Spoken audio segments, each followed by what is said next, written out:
Class 10th history chapter 1 rise of nationalism in Europe का question number 1 हमें दिया है।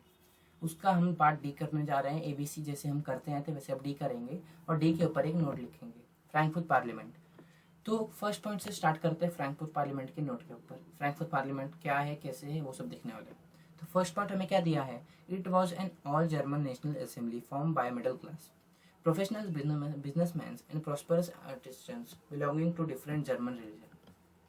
तो देखो, ये एक ऐसी नेशनल असेंबली है जिसे मिडिल क्लास ने बनाया था। अब मिडिल क्लास में कौन आते हैं, मिडिल क्लास में ऐसे लोग आते हैं जैसे पहले अब वो नॉर्मल कैटेगरी में आते थे, मतलब पहले नॉर्मल लोग की तरह ही थे, लेकिन क्या हुआ, वो बिजनेस और ट्रेड्स करके और बहुत सारे आर्टिशंस ने क्या किया, ट्रेड्स ये सब करके वो क्या आ गए, ऊपर आ गए। और अब क्या हो गए, उनके पास पैसा आने लगे, इसलिए हम बिजनेस क्लास उन्हें बुलाएंगे।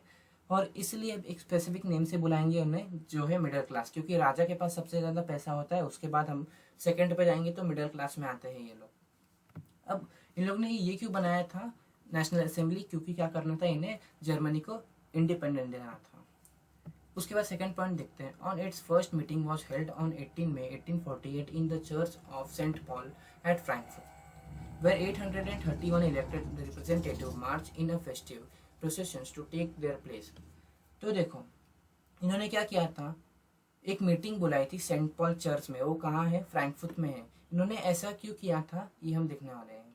सेंट पॉल चर्च में इन्होंने मीटिंग बुलाई थी 18 मई 1848 को, जहाँ क्या हुआ था, 831 इलेक्टेड रिप्रेजेंटेटिव, मतलब 831 रिप्रेजेंटेटिव ने क्या किया, उन्हें अपना प्लेस चाहिए था, अपनी जगह चाहिए थी, इसलिए उन्होंने क्या किया, वहाँ मार्च किया।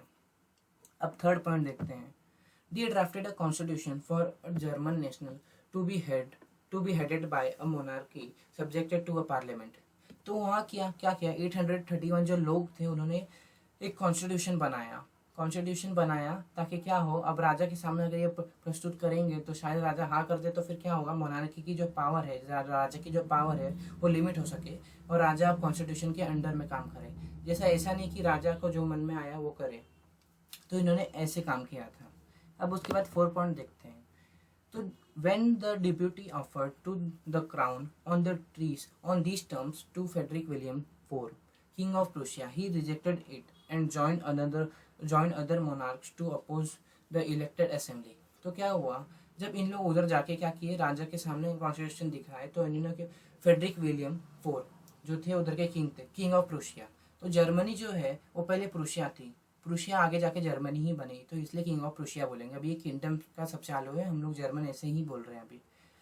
तो क्या हुआ, जब राजा के सामने उन लोग ने क्या किया, वो कॉन्स्टिट्यूशन प्रस्तुत किया, तो राजा ने क्या किया, राजा की जो पावर थी वो लिमिट हो जाती इससे, इसलिए उसने क्या किया, कॉन्स्टिट्यूशन को रिजेक्ट कर दिया और बोला कि मैं अपना रूल चलाऊंगा।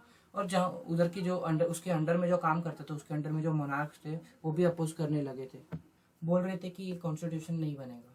और उधर के जो मिलिट्री के लोग थे उन्होंने भी इन्हें मना कर दिया।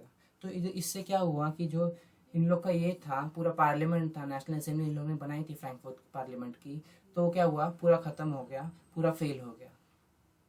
तो यही था हमारा आंसर डी।